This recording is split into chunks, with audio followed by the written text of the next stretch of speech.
नमस्कार, स्वागत है आप सभी का के चैनल में और मैं हूं आपके साथ सपना ठाकुर। बुलेटिन में आगे बढ़ने से पहले एक नजर डाल लेते हैं आज की हेडलाइंस पर।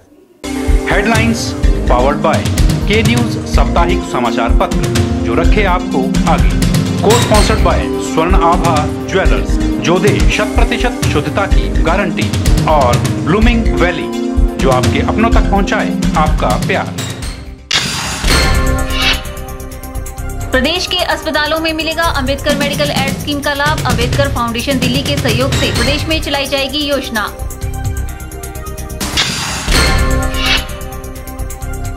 पैराग्लाइडिंग के दौरान रशियन पैराग्लाइडर की हुई मौत। हवा में संतुलन बिगड़ने के बाद बिजली की तारों से जा टकराया पैराग्लाइडर।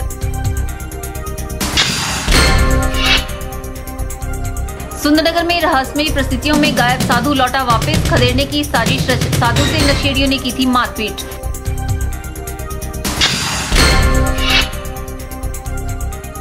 और धीरे धीरे रफ्तार पकड़ने लगा ठंड का मौसम। सर्दी के मौसम में धूप का आनंद उठा रहे हैं लोग।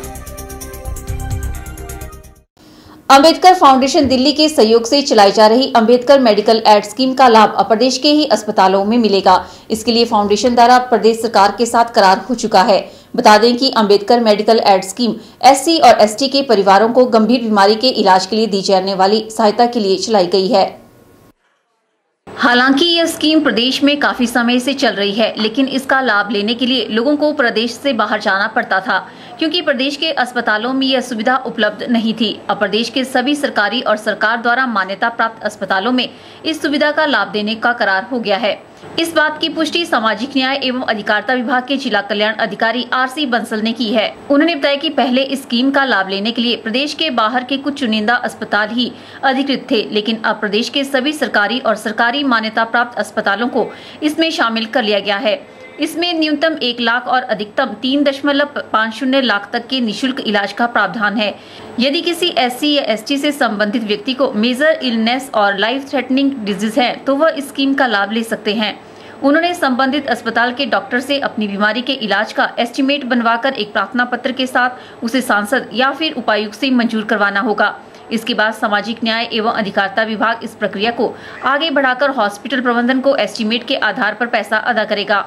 इस स्कीम में जिन बीमारियों को शामिल किया गया है, उनमें heart surgery, kidney, brain, spinal और अन्य गंभीर बीमारियों के इलाज का प्रावधान है। लाभ लेने वाले एससी और एसटी के परिवार की सालाना वार्षिक आय 2.5 लाख से अधिक नहीं होनी चाहिए।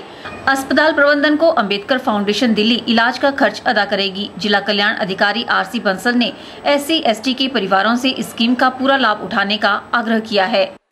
इससे पूर्व ये जो स्कीम्स थी, इसके लिए जो हॉस्पिटल्स रिकॉग्नाइज्ड थे वो या तो एम्स दिल्ली का था या फिर पीजीआई चंडीगढ़, लेकिन अब इसमें थोड़ा सा चेंज किया गया है कि अब हमारे जो स्टेट्स के जितने भी हॉस्पिटल्स हैं जो रिकॉग्नाइज्ड हैं, उनको भी इंक्लूड किया गया है और उनके माध्यम से जो भी एस्टिमेशन इन डिजीजेस के लिए दिया जाएगा वो अप्रूव डीसी के माध्यम से अप्रूव करके वहाँ भेजा जाएगा और वहाँ से जो स्वीकृत राशि है वो मेडिकल हॉस्पिटल जहाँ से उनका उपचार होना है वहीं पे भेज दी जाएगी।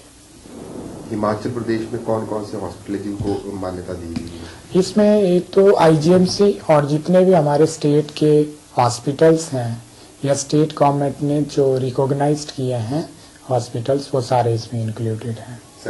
सरकारी हॉस्पिटल। बता दें कि जानकारी के अभाव के चलते अधिकतर लोगों को इस योजना के बारे में कोई जानकारी नहीं है। लोग इस योजना की अधिकतम जानकारी के लिए अपने नजदीकी तहसील कल्याण अधिकारी या फिर जिला कल्याण अधिकारी के कार्यालय में आकर संपर्क कर सकते हैं। ब्यूरो रिपोर्ट के चैनल मंडी। पराशर में एक हादसे के दौरान रशियन पैराग्लाइडर की मौत हो गई। बताया जा रहा है कि 6 विदेशी पैराग्लाइडरों का दल मंडी जिला के पराशर में कैंप लगाकर ठहरा हुआ था। इन सभी ने पराशर से पैराग्लाइडरों के माध्यम से उड़ान भरी। जब पैराग्लाइडर साहल गांव के ऊपर वाली पहाड़ी पर पहुंचे तो उसमें एक पैराग्लाइडर ने अपना संतुलन खो दिया। पैराग्लाइडर बिजली की तारों के साथ टकराया, जिस कारण उसकी मौत हो गई। रशियन पैराग्लाइडर जमीन की तरफ से काफी तेज गति के साथ गिरा। जमीन पर गिरने से पहले पैराग्लाइडर बिजली की तारों के साथ टकराया, जिस कारण उसकी मौके पर ही मौत हो गई। मृतक की पहचान निकोलिया यूडिन के रूप में हुई है, जिसकी उम्र 42 वर्ष थी और वह रशिया का रहने वाला बताया जा रहा है। 6 लोगों के इस दल में 5 पैराग्लाइडर रशिया के और 1 यूक्रेन का बताया जा रहा है। ये सभी टूरिस्ट वीजा पर हिमाचल प्रदेश में पैराग्लाइडिंग करने के लिए ही आए हुए थे। पुलिस टीम ने मौके पर जाकर शव को कब्जे में लेकर कार्रवाई शुरू कर दी है। एएसपी मंडी कुलभूषण वर्मा ने बताया कि शव को पोस्टमार्टम के लिए भेज दिया गया है और साथ ही रशियन दूतावास को भी सूचित किया जा रहा है। उन्होंने बताया कि हादसे के कारणों की जाँच की जा रही है। अभी तक प्राप्त सूचना के अनुसार 6 आदमी ने सुबह अप्लाई किया था, सभी विदेशी मूल के थे और प्राप्त जानकारी के अनुसार जो बाकी पैराग्लाइडर थे इनके मुताबिक ग्लाइडर पहिया हवा का कंट्रोल ना होने की वजह से इसका पैराग्लाइडर जो बिजली की तार में फंस गया, जिससे यह इलेक्ट्रोक्यूशन से इसकी मौत हो गई। इसमें रशियन दूतावास के साथ दिल्ली में संपर्क किया जा रहा है। इसकी सूचना MHA को दिल्ली में और रशियन दूतावास को की जा रही है। गौर है कि इन दिनों पैराग्लाइडर जिला की पहाड़ियों में ट्रायल उड़ाने भर रहे हैं, जबकि जिला कांगड़ा के बिलिंग क्षेत्र में ही पैराग्लाइडिंग की अनुमति है और मंडी जिला में पैराग्लाइडिंग के लिए कोई साइट प्रशासन की ओर से अधिकृत नहीं की गई है, लेकिन फिर भी पैराग्लाइडर उतर रहे हैं। ब्यूरो रिपोर्ट, के चैनल, मंडी। नेरचौक मेडिकल कॉलेज के प्रशिक्षु डॉक्टर मंडी अस्पताल में प्रैक्टिस करेंगे। इसके लिए मेडिकल काउंसिल ऑफ इंडिया की टीम नवंबर महीने मंडी अस्पताल का निरीक्षण करेगी। निरीक्षण के बाद मंडी अस्पताल को नेरचौक मेडिकल कॉलेज के साथ एसोसिएट करने का फैसला होगा। अस्पताल प्रबंधन MCI की टीम आने से पहले पूरी तैयारियों में लगा है। अस्पताल की सभी OPD, वार्डों और अन्य स्थानों की साफ सफाई के अलावा हर प्रकार की सुविधाओं को ठीक किया जा रहा है। सब कुछ ठीक रहा तो नेरचौक मेडिकल कॉलेज के प्रशिक्षु डॉक्टर कम से कम 3 सालों तक मंडी अस्पताल में प्रैक्टिस करेंगे। नेरचौक मेडिकल कॉलेज में पहले 3 साल सिर्फ कक्षाएं और प्रशासनिक गतिविधियां चलेंगी। इससे पहले MCI की टीम 4 बार मंडी अस्पताल का निरीक्षण कर चुकी है। चारों बार MCI की टीम मंडी अस्पताल को नेरचौक मेडिकल कॉलेज के साथ जोड़ने के लिए संतुष्ट नहीं दिखी। अब 5वीं बार MCI की टीम मंडी अस्पताल का औचक निरीक्षण करेगी। इसके बाद ही अंतिम फैसला लिया जाएगा कि मंडी अस्पताल को नेरचौक मेडिकल कॉलेज के साथ जोड़ा जाएगा या नहीं। MCI की टीम मंडी अस्पताल की सभी व्यवस्थाओं का जायजा लेने के लिए नवंबर महीने में आएगी। मुख्य चिकित्सा अधिकारी डॉक्टर दिशा शर्मा ने बताया कि MCI की टीम इसी महीने मंडी अस्पताल का निरीक्षण करेगी। विभाग ने तैयारियां पूरी कर ली हैं। जल्दी स्वास्थ्य विभाग के आला अधिकारी मंडी अस्पताल की व्यवस्थाओं का जायजा लेंगे। ब्यूरो रिपोर्ट, के चैनल।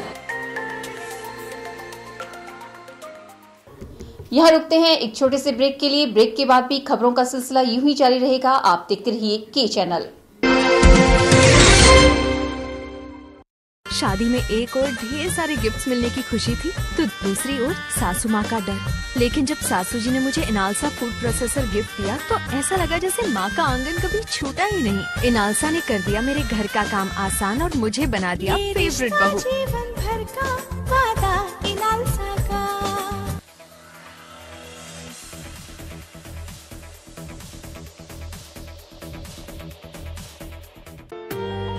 सचदेवा कॉलेज पटल मंडी कोचिंग सेंटर में army GD clerks, IDBP, SSC, patwari, JEE civil, HP, SSB Hamirpur dropper batch starts.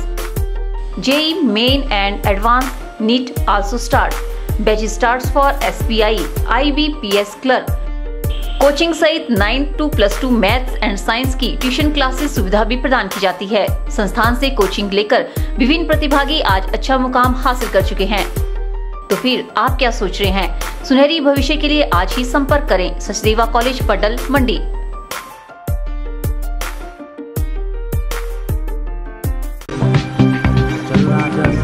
अपनी फोटो भेजने के लिए हमें ईमेल करें knewschannel@gmail.com। अपने फोटो के साथ साथ अपना नाम व पता लिखना ना भूलें। आपको करना क्या है, सिर्फ अपनी फोटो को हमें ईमेल के जरिए या व्हाट्सएप के जरिए भेजना है, जिससे आप इस कॉन्टेस्ट में हिस्सा ले सकते हैं।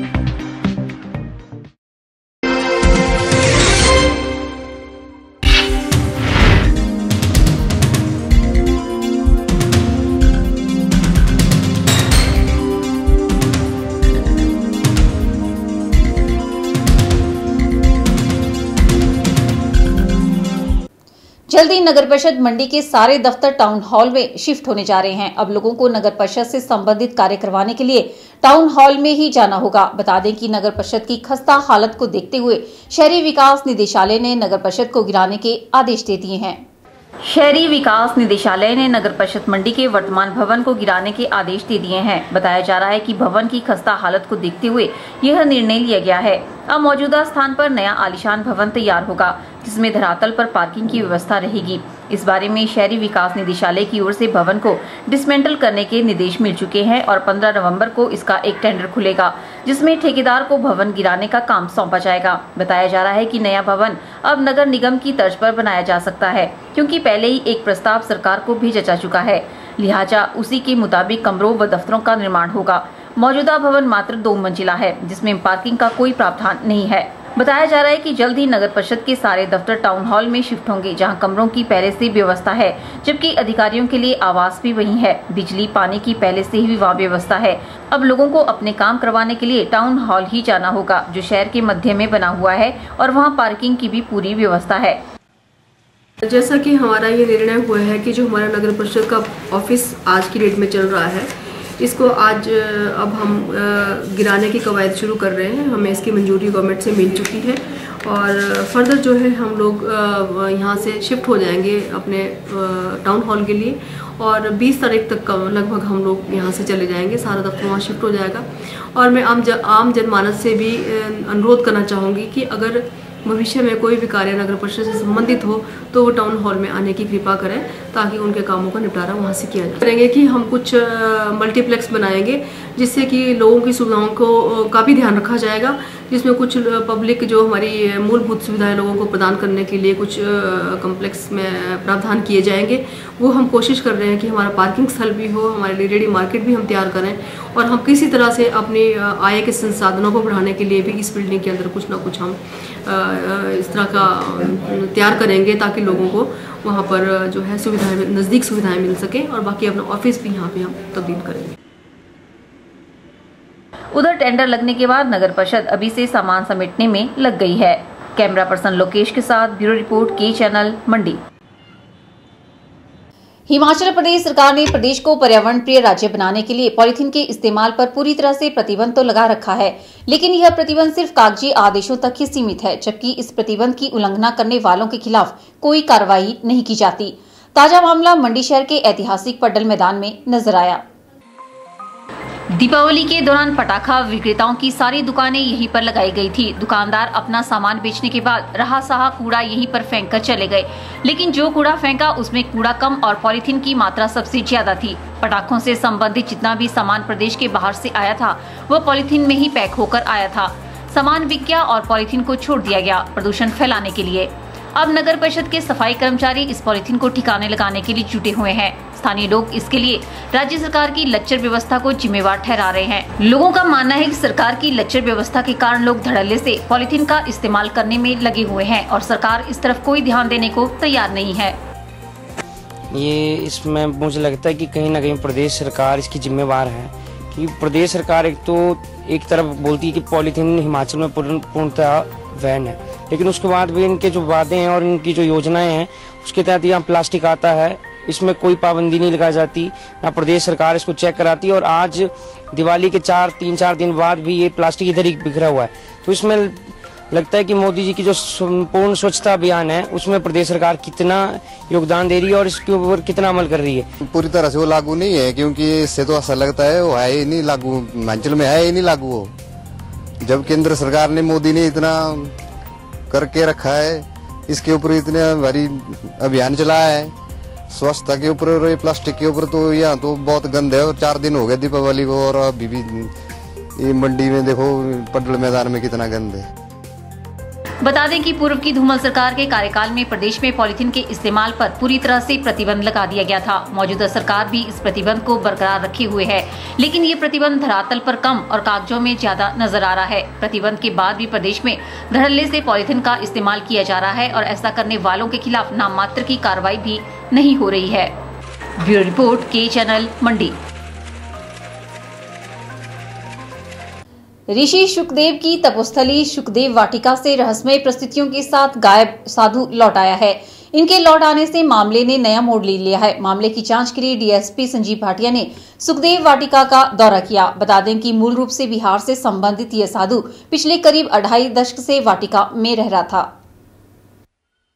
पांडवों के अज्ञातवास के समय से ऋषि सुखदेव की तपोस्थली सुखदेव वाटिका से रहस्यमय परिस्थितियों से एकाएक गायब साधु के लौट आने से वाटिका में बाहर आ गई है। लेकिन कुछ शरारती और नशेड़ी तत्वों को साधु का लौट आना रास नहीं आ रहा है। दिवाली से एक दिन पूर्व भी साधु को वाटिका में बनी कुटिया से खदेड़ने के लिए उसके साथ कुछ लोगों द्वारा मारपीट की गई थी और साधु को डराया धमकाया गया। तो शांति शर्मा उस समय 5 आदमी थे हमको भगाने के लिए तैयार। FIR भी डीएसपी के यहाँ कॉलोनी थाना में दिए हुआ है। एक वजह वो भी हुआ।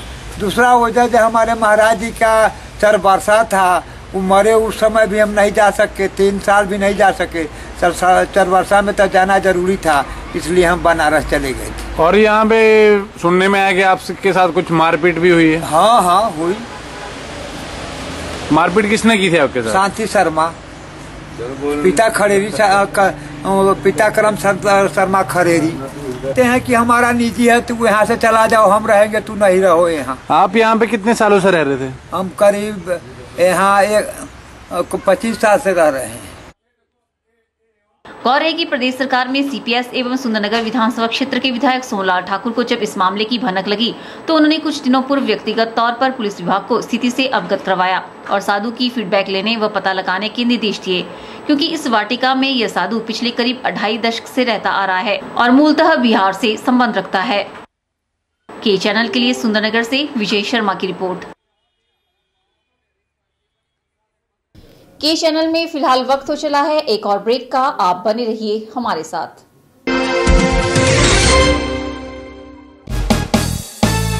स्वच्छ व खुले वातावरण में सड़क सुविधा के साथ चैल चौक के पास बिकाऊ है 6 कमरों का सेट। इच्छुक व्यक्ति संपर्क करें 9817677960 या फिर 9817456016। Manmohik, a group of Gurdial Singh, Iqbal Singh. Wish you a very happy and prosperous Diwali. Visit for wide range of Diwali gift items, attractive packings of dry fruits, baskets and thals for Diwali and marriage purpose, juices packing of real Tropicana, etc. Chocolates, nutties, cookies, self-packet items, full range of Haldiram, Britannia, Cadbury, Bikana, Bikaji, Cremica, MTR, etc. Also visit for packet and clean Kriana, cosmetics and all type of general goods items. All items available at discounted rate. Further details, please visit Manmohik 16/10 Chandralok Street, District Mandi, Himachal Pradesh.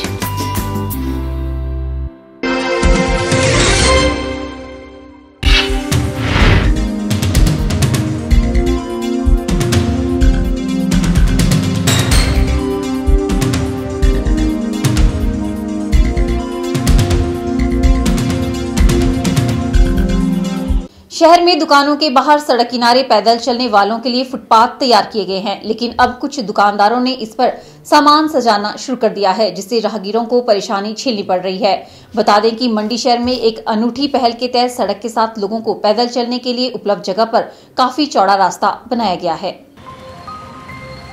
मंडी शहर में एक अनूठी पहल के तहत सड़क के साथ लोगों को पैदल चलने के लिए उपलब्ध जगह पर काफी चौड़ा रास्ता बनाया गया है। शहर के कॉलेज रोड से लेकर थनेड़ा, स्कूल बाजार से होते हुए स्कूटी खट तक गांधी चौक के आसपास आदि सड़कें जो सबसे अधिक व्यस्त रहती हैं तथा जहां पर सबसे ज्यादा ट्रैफिक रहती है और इसमें आम लोगों का चलना दुर्भर होता था, मगर अब लोगों के लिए सुविधा हो गई है। लाखों रुपए खर्च करके लोक निर्माण विभाग ने शहरी विकास विभाग के सौजन्य से पैदल पथ बना दिया है, जो बड़े शहरों की तर्ज पर बनाया गया है। इससे कोई भी व्यक्ति वाहनों की टक्कर से बेखबर होकर शहर के अधिकांश भाग में आ जा सकता है। अब इस पैदल पथ पर भी दुकानदारों ने डाका डालना शुरू कर दिया है। कॉलेज रोड में महामृत्युंजय मंदिर के सामने से लेकर दुकानदारों ने अपना सामान इस रास्ते पर रखकर लोगों की सुविधा पर डाका डाल दिया है। इससे 5-6 फुट चौड़ा रास्ता महज 1-2 फीट ही रह गया है और इस पर लोगों को आने जाने में दिक्कत हो रही है। इस बारे में नगर परिषद मंडी की कार्यकारी अधिकारी उर्वशी वालिया से जब संपर्क किया गया तो उन्होंने कहा कि किसी को भी इस रास्ते पर अतिक्रमण करने का हक नहीं है। ये रास्ता केवल पैदल चलने वालों के लिए है। नगर परिषद ने ऐसे लोगों का सामान भी जब्त किया है और उनके चालान भी किए हैं। अब यदि फिर से कुछ दुकानदार ऐसा कर रहे हैं तो उनके खिलाफ सख्त कार्रवाई की जाएगी। ध्यान में मामला आ चुका है और इसके लिए हमने संज्ञान लिया है। हमने सिटी इंचार्ज को आधी चिट्ठी लिखी है और साथ में हमारे नगर परिषद के कर्मी भी साथ जाएंगे और जहां आप लोगों ने अतिक्रमण किया हो उसको हटाया जाएगा। सबसे पहला हक आम आदमी का होता है, मगर मंडी में ऐसा नहीं हो रहा है। लोगों की मांग है कि इस रास्ते पर केवल पैदल चलने वालों का हक होना चाहिए और यदि कोई दुकानदार या फिर तहबाजारी वाला इस पर अपनी दुकान सजाता है या कब्जा करता है तो उसके खिलाफ ऐसी कड़ी कार्रवाई हो कि दूसरी बार वह इसकी जरूरत न कर सके। ऐसा करने वालों का सामान भी जब्त हो और उनसे जुर्माना दिया जाए। कैमरा पर्सन लोकेश के साथ ब्यूरो रिपोर्ट के चैनल मंडी।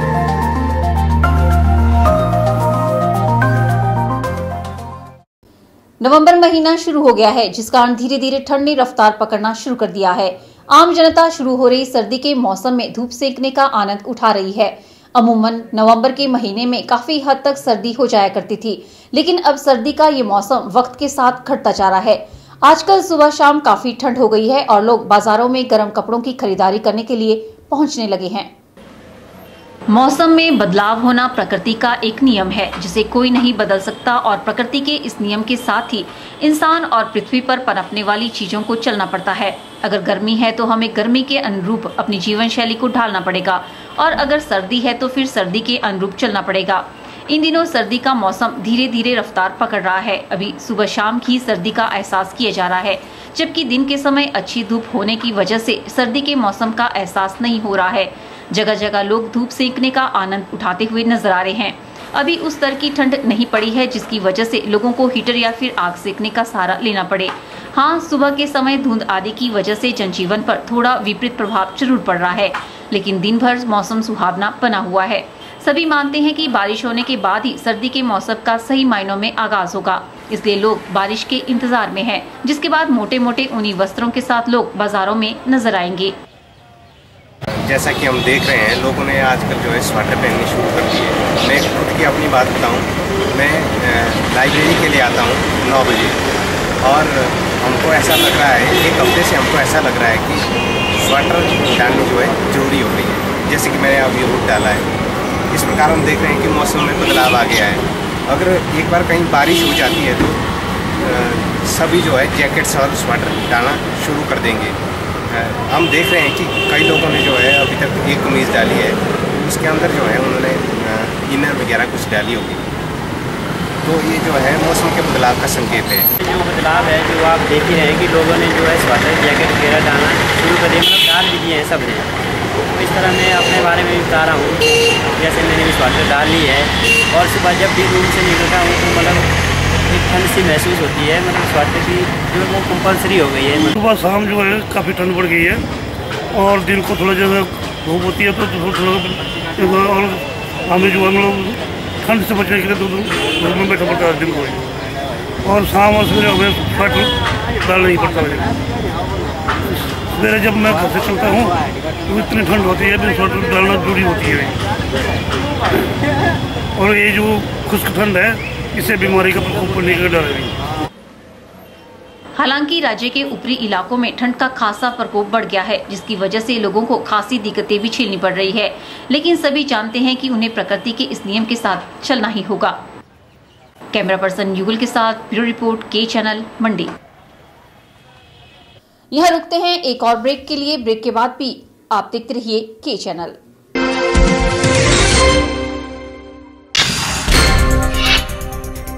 प्रदेश के अस्पतालों में मिलेगा अंबेडकर मेडिकल एड स्कीम का लाभ। अंबेडकर फाउंडेशन दिल्ली के सहयोग से प्रदेश में चलाई जाएगी योजना।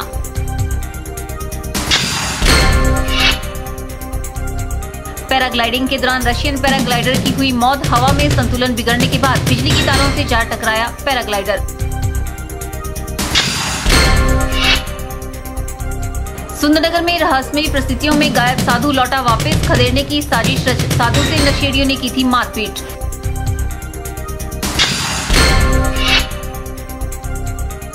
और धीरे धीरे रफ्तार पकड़ने लगा ठंड का मौसम। सर्दी के मौसम में धूप का आनंद उठा रहे हैं लोग।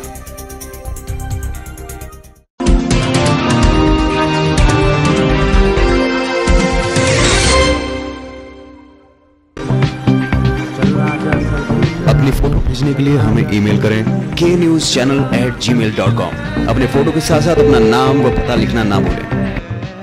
आपको करना क्या है, सिर्फ अपनी फोटो को हमें ईमेल के जरिए या व्हाट्सएप के जरिए भेजना है, जिससे आप इस कॉन्टेस्ट में हिस्सा ले सकते हैं।